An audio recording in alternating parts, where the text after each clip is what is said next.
Okay, my bad. We are Okay. doing fun and was. Yes. Yeah. Okay. Yeah, go ahead. How do we do it? I think it comes with constantly chanting and reminding ourselves that we are in Krishna consciousness. No, I'm not asking about the process. Okay. But how can you believe that when somebody says fix your mind upon Krishna and always think of him? So how can you believe that it is even possible? what some what is some common sense that you can apply and uh, that makes you believe that this is true, it is possible? You see our gurus, like the spiritual masters do it. Okay, very good. That's one good point. Okay, we see our gurus, spiritual masters, saintly people, a lot of saintly people doing this. And Abhi, you're also going to temple? Okay. So yeah, we have seen so many saintly people doing it. Then we think it's possible. But our mind always resists, right? We think that, oh, it is only for saintly people, not for me. I cannot focus on Krishna all the time, 24 hours. I cannot do that. For those type of people, how can they believe that it is possible? What logic can help them believe that it is possible to fix mind on Krishna and think about him 24 hours? Is it with the description that he gives, that with it in the taste of water, it's me, in the fragrance it's me, so every experience that we are having from our senses, Yeah, then those are all the then techniques. we That's a process or techniques. But I'm not asking about the process or techniques, how you remember him. But how can you convince somebody that it is possible to fix mind upon Krishna and think of him all the time? Some simple common sense. Practice makes perfect. So if you can do any other task, why not this? Okay. Okay, we'll discuss this in the next week class. No, we are not concluding now. We're not ending the class now, but just start thinking about this and we'll discuss this in the next class. Okay, now here, 12.8. So Krishna is saying, fix your mind upon me, engage all your intelligence in me, then you will live in me always without a doubt. This is the highest stage. But we cannot do that now. We are not at the stage where we can fix mind on Krishna and think of him all the time. Okay, we are still progressing. We are practitioners. We are sadhakas. Then Krishna says in the next verse, all right, if you cannot do that, then you just follow regulative principles of Bhakti Yoga. In this way, you will develop a desire to attain me. So if you cannot fix your mind upon Krishna, then what Krishna is saying, all right, if you cannot do that, at least follow the 4 regulative principles. Sorry, not 4 regulative principles, the regulative principles of Bhakti Yoga. Regulative principles of Bhakti Yoga is the Vaidhi Sadhana Bhakti. Okay, there is Vaidhi Sadhana Bhakti and Raganuga Bhakti. Raganuga Bhakti is spontaneous love for Krishna. And Vaidhi Sadhana Bhakti is worshipping Krishna with lot of rituals and regulative principles. See, that a lot of people are able to do that, right? See, if you see Sri Vaishnava people or even the so-called pious people, our parents, grandparents, so they like to do some rituals like homam. See, in the temple, right, we have seen many times. If there is a Bhagavad Gita class or chanting or something, you see only few people. But if there is a homam, you'll see thousands of people, hundreds of people coming and sitting near the homam. So people are naturally inclined to follow regulative principles of Bhakti Yoga, Vaidhi Sadhana Bhakti. Because be engaged in some activity there. If you ask them to sit and chant, the mind goes here and there and no action, they go mad. Not many people can do that. So you need some knowledge and faith, and then you're able to do that. But otherwise, the general crowd, they are willing to participate in the regulative principles of Bhakti Yoga, the Vaidhi Sadhana Bhakti. Okay. So, or if there is a puja, Govardhan puja, a lot of people will come. Or Janmashtami, a lot of people will come. Because it's a worship. It's a worship with some regulative principles, following Vaidhi Sadhana Bhakti, Agama Shastra, procedures. Or if you go to Redmond Venkateshwar Swami temple, right? Yeah, a lot of people will be there, for Arati and all. No, Redmond LV temple. Yeah. So there'll be a lot of people for Arati. Yeah. They like that activity. Yeah. Tirupati, right? For that reason.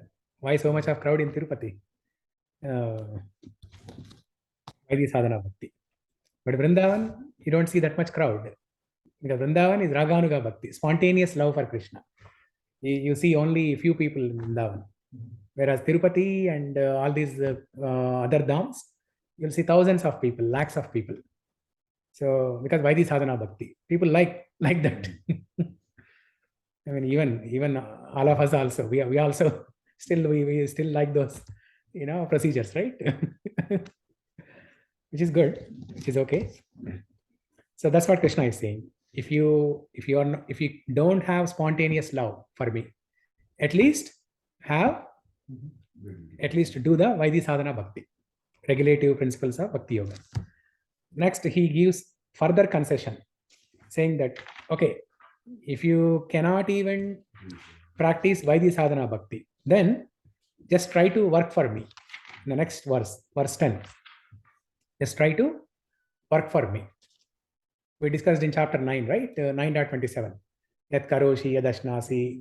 Whatever you do it as an offering for me. Same thing Krishna is saying here. Just try to work for me. Try to work for me means offer the results of the work to Krishna. Okay? In the form of donation, or donation to the temple, or donation to Brahmins, etc. If you cannot do that, then in the next verse, Krishna is saying, then try to act giving up all results of your work. Try to act giving up all results of your work. Sorry, there's a correction. The previous verse is not giving up the results of your work. It's not donation from the money that you get from work. It's simply working for me. Just try to work for me. And then next verse is giving up the results of your work in terms of donation. Most of us fall in that category. Yeah, exactly. We all can donate some money now and then, and we can also follow by regulative principles. Just try to work for me. You have to look at the purport, what exactly Krishna means. Anyway, we'll discuss that when we come to this chapter. Like full time in the temple. Some devotees work for me. They don't have, maybe for them they don't have any bank account. They may have bank account. Maybe you don't have any other occupational duty, but you are a full-time practitioner. Let's put it in that way. Full-time practitioner, full-time sadhaka.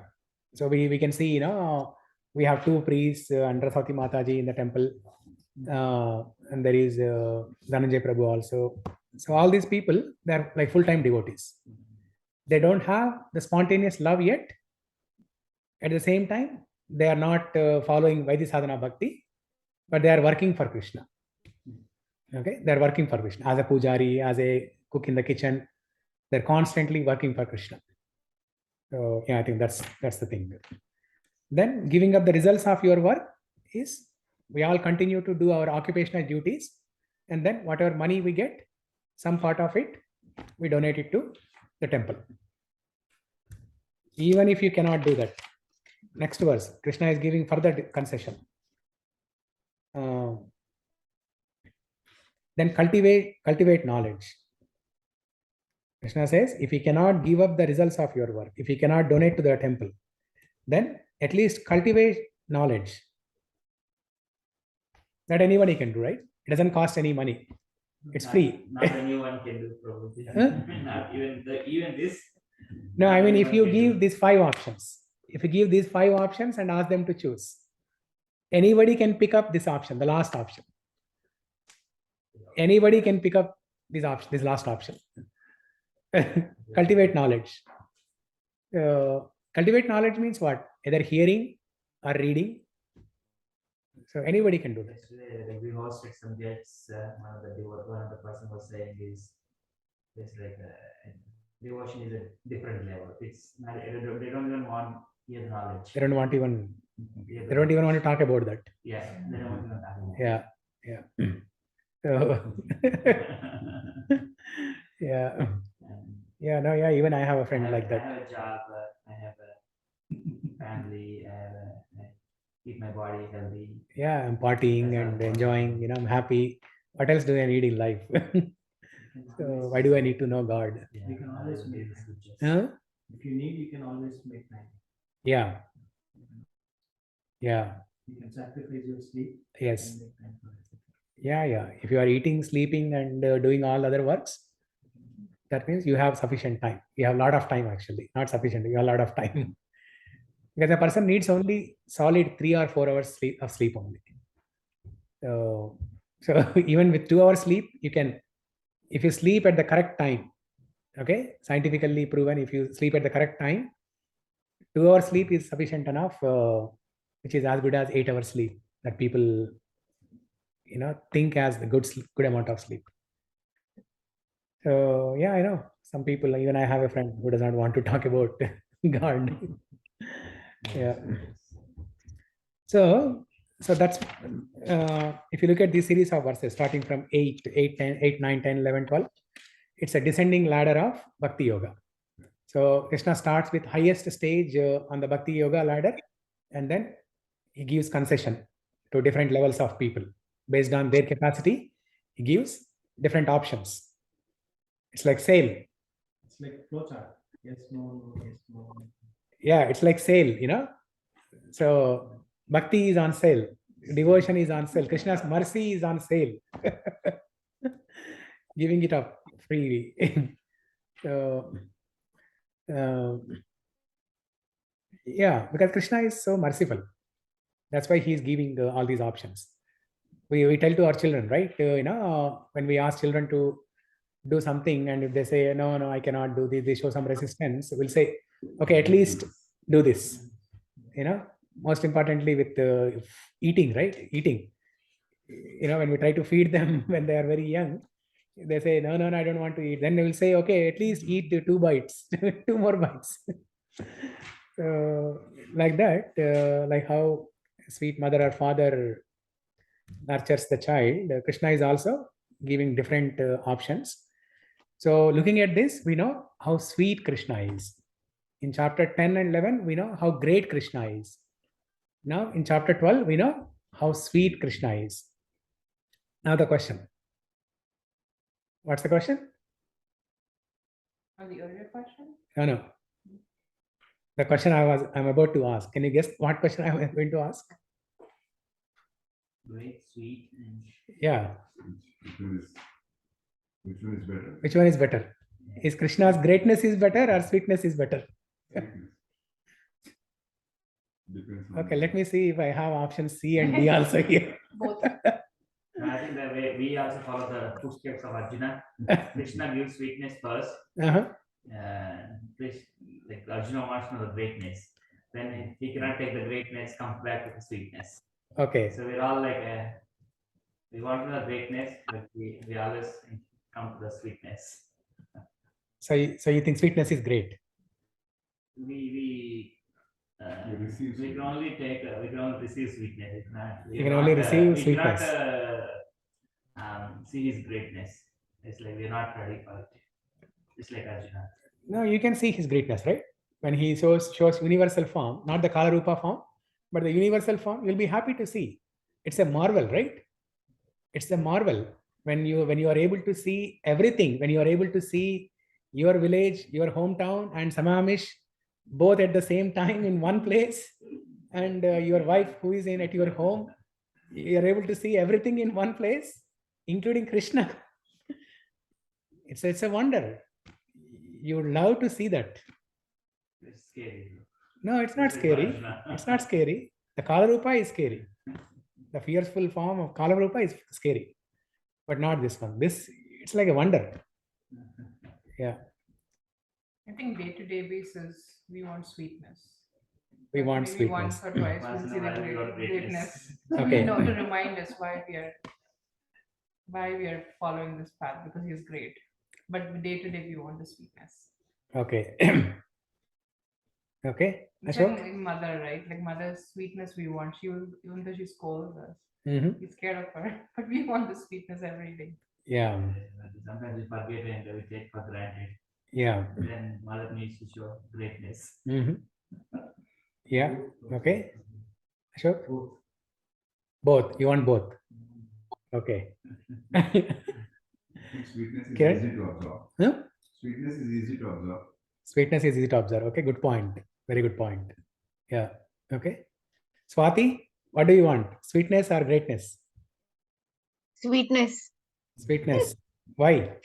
For the points that everybody else mentioned, that it's like Okay. mother's love, that you want the sweet side always, and that sweetness is easy to absorb. So I like that.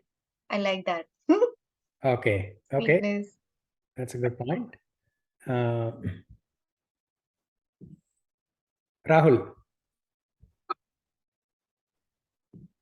I think both, Prabhuji, because sometimes sweetness also doesn't work. I think Mm-hmm.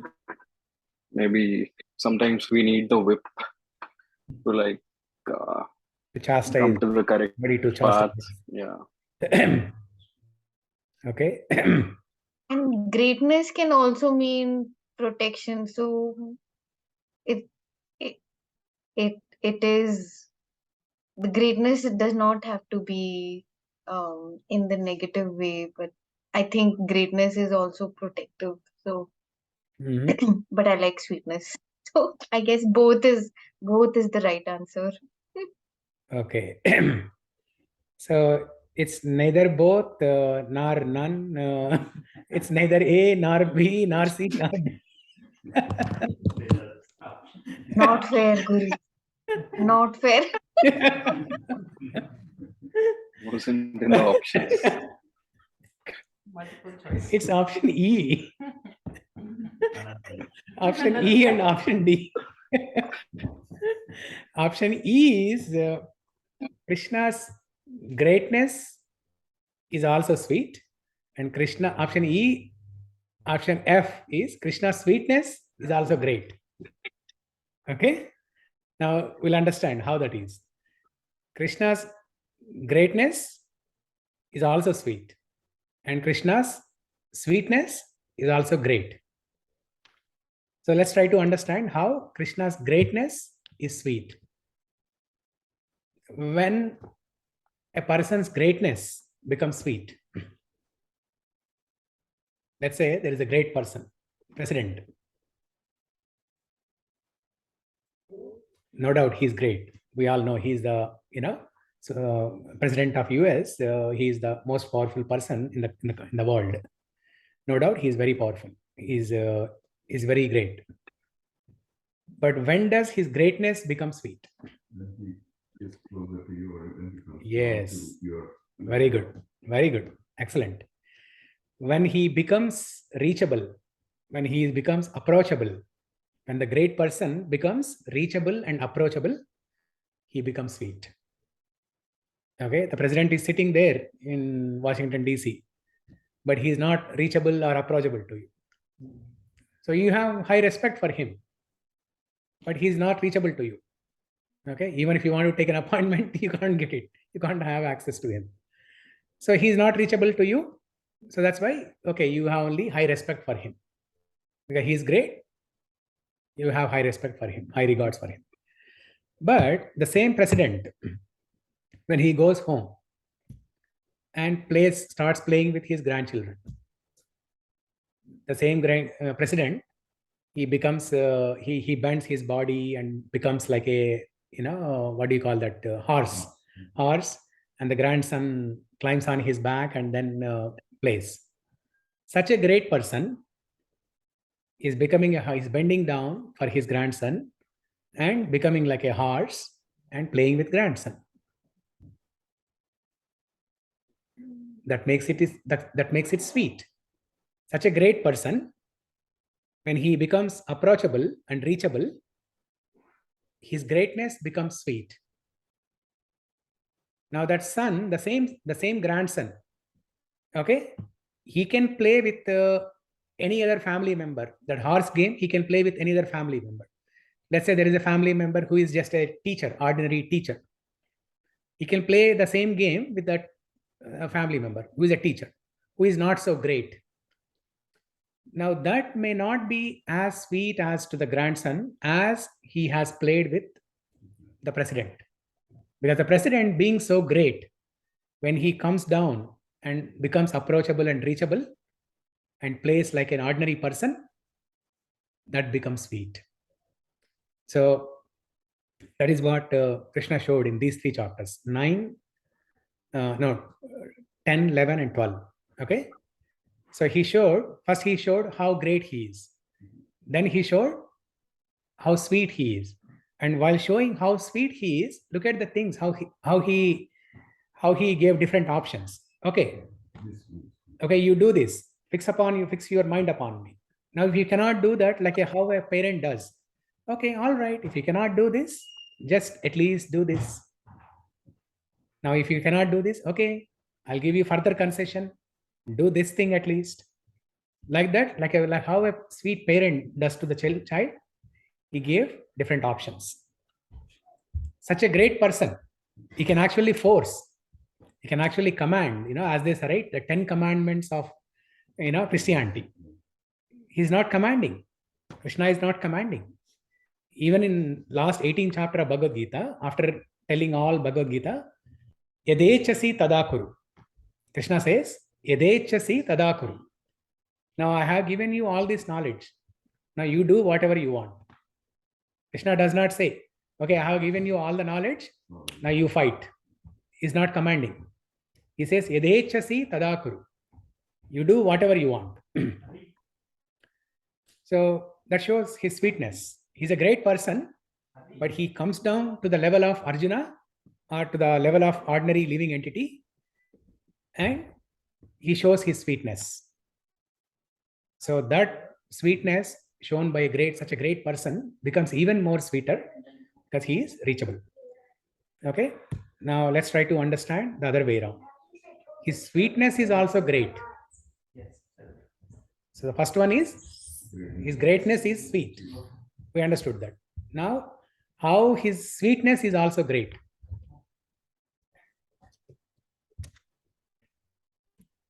How his sweetness is also great.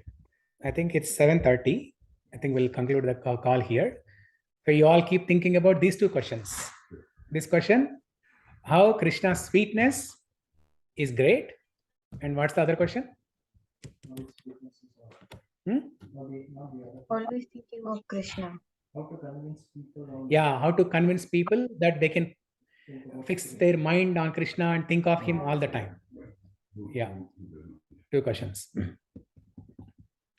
And then I think next class we'll try to finish the summary, 13 to 18. So, yeah. So before we wrap up, any questions, any comments, reflections?